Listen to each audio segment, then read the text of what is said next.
Here's the situation. Your band or friend's band needs a bass player in a pinch. And you play guitar, and so you just said, oh, of course I can play bass too. Well, now the gig's coming up, and you realize that you don't actually play bass. You managed to borrow a bass from somebody. You don't know how to play it. You don't really know what you're doing. I'm here to help. Here's the crash course on what you do in order to get yourself gig ready if you've never really played bass before, but you know your way around a guitar. First thing to bring up is just to keep in mind that playing bass is not playing guitar. The instruments might be 95% similar in terms of their physical nature, but the methodology and the purpose of each instrument is far different. So I recommend just kind of, other than knowing the frets, other than knowing where the notes are on the different strings, I would kind of just throw out a lot of your guitar tricks and instead focus on the simpler side of bass playing that's going to make you a solid bass player and a solid member of the rhythm section in the band.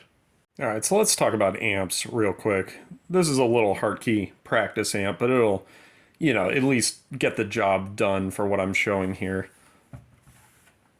So obviously you're going to set your volume based on what's going on in the band.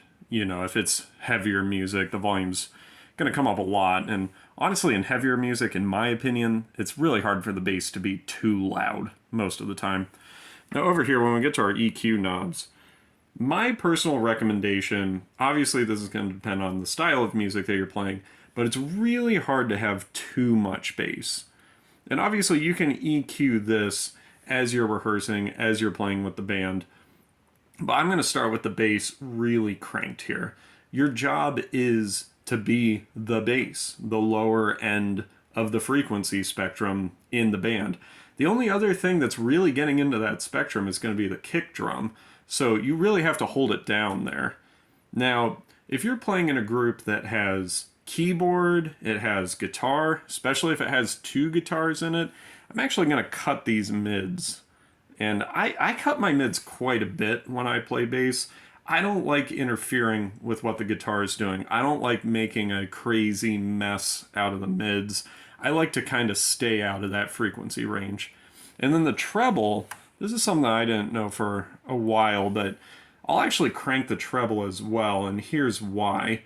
You might be thinking that you're going to start competing with the vocals and the lead guitar and some of the higher keyboard register if you do this. But the thing is, the bass itself doesn't carry that much high end. The strings are a much thicker gauge. Your timbre is so much lower on it. The high end can bring out a lot of clarity in your playing, and you're really not going to interfere with the rest of the high end instruments as much as you might think you would. Whereas if you crank these mids on bass, you're going to be sitting right there with the guitar's E and A strings. So it just makes it kind of tough mix-wise if you have those mids up too high. Now, an important question to ask your band and or the venue is, how is the bass going to be handled sound-wise? Are you running through this giant, nice PA system, or are you expected to bring your own power, per se? So what I mean by that is, if they have a PA system and it's a decent system with subwoofers and that sort of thing, then what they're going to want to do is DI your bass. Basically, there's going to be a little DI output option. I'll show you on this pedal right here. There it says DI output. It looks like that. It's an XLR connection. Most bass amps have this connection as well. And so what the sound guy likes to do is plug right into that connection and then control your sound through his board. Now, you're still getting the preamp on the amp if you go that way. So your EQ, if there's any sort of gain, distortion, that sort of thing, all of that's going to get picked up. But he is going to ultimately control the sound, and then your amp really becomes more of like a PA. It's for yourself on stage, for a little bit of stage volume to hear yourself. But the audience isn't going to be hearing that so much. They're just going to be hearing you through the subwoofers and the PA system. Now the other option is that they can mic you. They can mic the speaker on your amp and then send that through the PA. Now, that does happen with bass. I've seen it happen, but most of the time, if there's a decent PA system with a fair amount of power, most of the time they're going to go with that XLR and just run directly like that. Now, the other circumstance, this is your house shows, this will happen at outdoor shows a lot of the time, is they aren't going to have a system for you. And if you're in a band where you're bringing your own system, a lot of the time those systems don't pick up the bass frequencies very well. There aren't any subwoofers in the speaker systems that people are bringing. So in that case, it is nice to have a bass amp. I would recommend at least, I'd say, about 200 watts solid state for a bass amp. If you're looking, I'll say the Fender Rumble is a great option. And then I use the Ampeg BA series. My amp has two 10-inch speakers on it. I believe it's called the Ampeg BA 210. It's doing about 350 watts of solid state power. That is about where you're going to keep up with a drummer who hits decently hard. You're not going to do this in a super loud doom metal band or something like that, but in most settings, you're going to be fine. Bass amps at 25 watts, 50 watts, 100 watts, I've seen them struggle to keep up. And those are great for home usage, but I would, if you're going to take a chance on an amp like that, I would definitely recommend trying it out with a drummer in the room, kind of see how that goes. And if it can keep up, if you can still hear yourself, great. But what you might find is that you ultimately want a little more power. So if you do have the option of using a PA, you know, you're playing in a more established venue, somewhere that, again, has a professional sound system. Usually there's going to be a sound guy helping out with the show. I cannot recommend enough picking up a preamp pedal. So basically what the deal is with this is basically all of the knobs on your amp. And the cool thing is that it's got a DI built right into it, and you can send that directly to the soundboard. You don't actually need your own amp or anything. This is going to handle all of the tone for your bass, and then the sound guy is going to be able to adjust the volume, and if he has to mess with gain or, you know, EQing anything, he can. But this is going to do everything that you need a preamp to do. Again, the knobs on your amp, and it's going to save your back.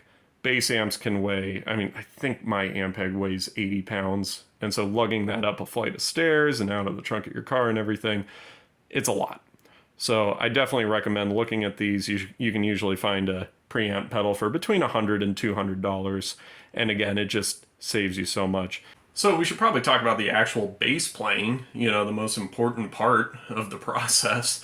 So, in my opinion, when it comes to any simpler form of music, so we're not talking jazz, we're not talking some sort of bass rendition of a Beethoven or Mozart piece. We're talking fairly simple Western music. We're talking rock, pop, country, pop punk, just harmonically relatively simple genres of music, which is what most gigs are, at least in the United States. So, with that out of the way, in my opinion, the key is to keep it simple. So on guitar, there's a tendency to add these little flourishes to the playing to make things more interesting. And I think that's totally valid on guitar. So you've got the Jimi Hendrixes and John Frusciantes and the John Mayers of the world who do those little things to make the playing more interesting. Totally cool. I think there's almost always a place for that on guitar. On bass, we want to be a little more careful, because the bass isn't there to show off. It's not there to add the little extra flourishes. That's not the main job of the bass. The bass is here to link the rhythm, primarily the drums, to the melody, primarily the guitars. And so while there is a time and a place to do some really cool stuff on bass, you know, I'm not saying that Flea and Les Claypool and Geddy Lee aren't amazing bass players, there's a time and a place to do a lot on bass. But most of the time, especially if you aren't very experienced on bass, you're better off keeping it simple, playing fewer notes, and then just making interesting choices in the notes that you play. So anyways, let's get to the actual playing.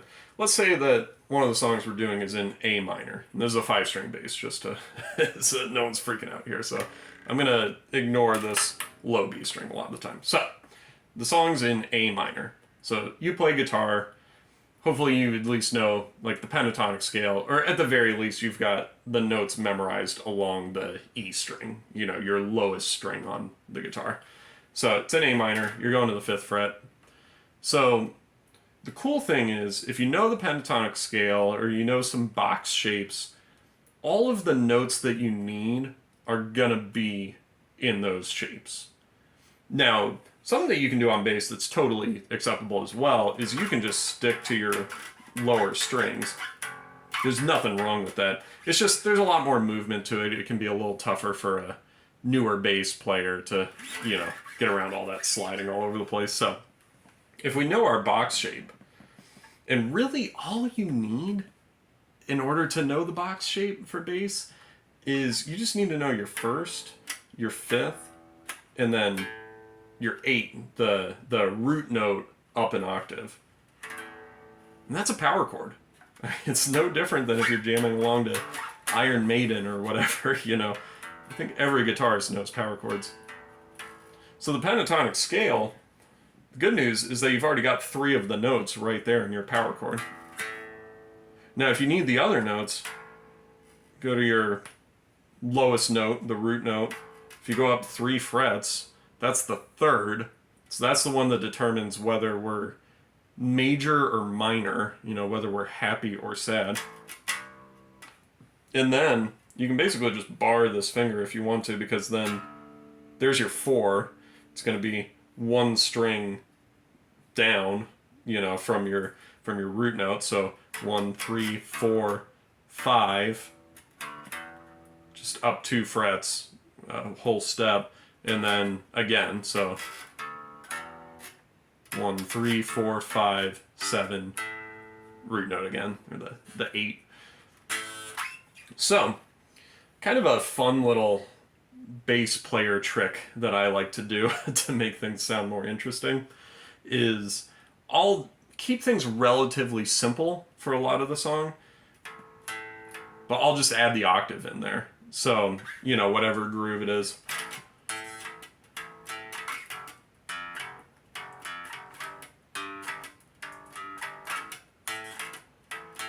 There's nothing wrong with just playing the root note on the lower string.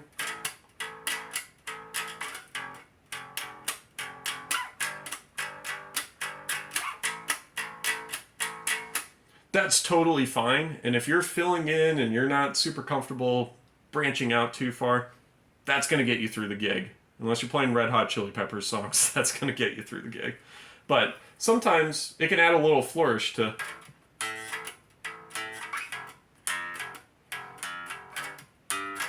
You know, you're throwing in another note, but the cool thing is that it's not actually another note. You're still playing the root note. So you're not going to mess anything up harmonically.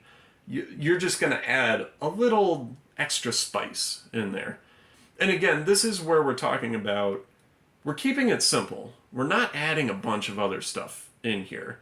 But with the right note choice, with a clever little thing to throw in there, the bass playing just immediately becomes more interesting. Then the other one that you can do 90-something% of the time is you can throw the 5th in there. So that's your middle note in your power chord. So if your power chord is right there, so it might be something like...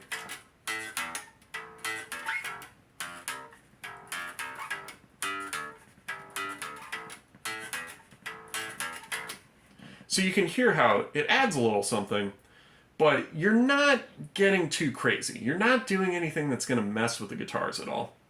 Because the dirty little secret is that the 5th is almost always present in a guitar chord. Most guitar chords are the 1, aka the root note, the 3, which is the note that determines whether it's major or minor, and then the 5th. The 5th is a pretty neutral note for the most part, so you can kind of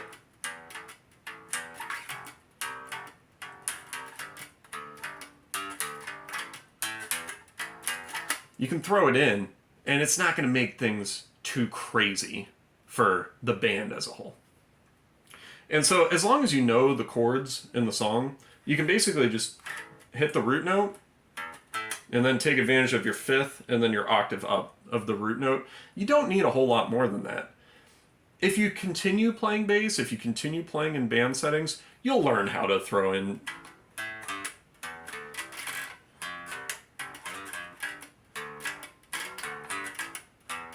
some of those extra notes.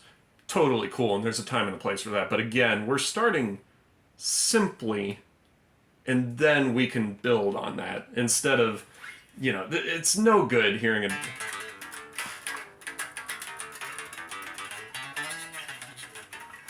Unless the music is specifically written for the bass to do all that crazy stuff, you're not gonna benefit the music. It's kind of like if you had a nice slow ballad and then you had some crazy shredder come in and just go crazy over the entire thing. It kind of ruins the tone of the music. So again, bass, we're starting a little calmer, a little closer to the root of the chord, and then branching from there.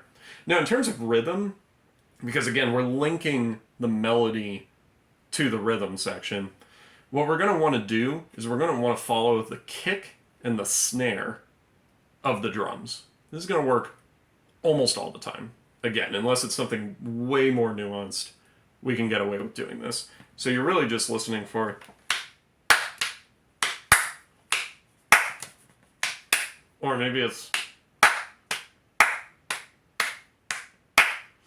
But really, we're going to lock into those. And the way that I like to play a lot of the time is my kick is going to be my low note, and my snare is going to be my higher note. So you can already hear how I'm kind of playing a kick and a snare when I...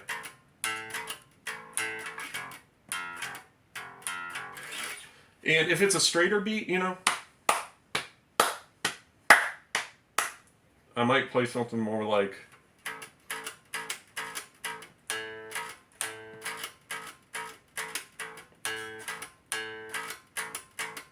But again, I'm making sure that I'm accenting at the same time as the drums. That's going to make us sound locked in, and it's going to make it sound like the rhythm section is together. When you hear people use terms like pocket, wow, that rhythm section is really in the pocket right now. That's really what they're saying, is it sounds like rhythmically they are totally in sync. Whereas if I'm just trying to do my own thing, so the beat is that kind of that, and I'm now all of a sudden we're all over the place. And don't get me wrong, it doesn't really work to do that on guitar either, and that's kind of a nuanced thing on guitar. But on bass, you're really going to mess with the structure of the music if you don't try to lock in with the drums. And again, we're talking about popular Western music here. We're not getting into the nitty-gritty of more niche genres. We're just getting you ready for a more typical gig where you're going to be playing cover songs or, again, some of the more popular Western genres. Now, another tip for guitar players going to bass, for some reason there's this perception that you're supposed to play with your fingers. Playing with your fingers is fine, don't get me wrong. It's just this can take a fair amount of endurance. And if you're not used to doing it, you can tire out pretty quickly. And forget about... You're not going to be playing slap bass your first time picking up a bass. That takes some time. So I recommend using a pick. Especially, unless you're a guitarist who doesn't use a pick, which isn't most guitarists. Again, it's going to feel more natural, and you're going to be more accurate, you're going to be more on time. And again, the whole playing with the fingers thing, that's a personal choice. There are plenty of good reasons to play with your fingers, but it's not a necessity. It's not what makes you a good bass player. And honestly, when you start going through all the classic albums ever recorded, so many of the bass players use picks. There's just, it's clearer, it's a little punchier, to use that term. And then playing with your fingers kind of has its own, advantages to it. But I'm going to recommend using a pick if you're used to using a pick. The only thing that I would say is if you tend to use medium or heavy picks, try using something a little lighter for bass. Your strings are going to be a much larger gauge. So if you look at that B string on there, I mean, this thing is thick. I can really drive into this thing in order to get it rolling. And so if I'm using a super heavy pick, just the physics of getting that string to move and then being able to get that pick back in time, I mean, it's going to be a lot more work on my right hand. Whereas if I use a super thin pick, it just kind of brushes across the strings. It's no problem. And that gives me a lot more ability, a lot more ease of, if I have to do a running bass line, not a problem. I can play at any speed. If I'm using a thicker gauge pick, I'm really having to attack the string in order to get my pick across it. My pick isn't giving and the string isn't giving. So it's, just a lot of work for my right hand. And it's really easy to lose endurance that way. So again, these really thin picks are great for bass.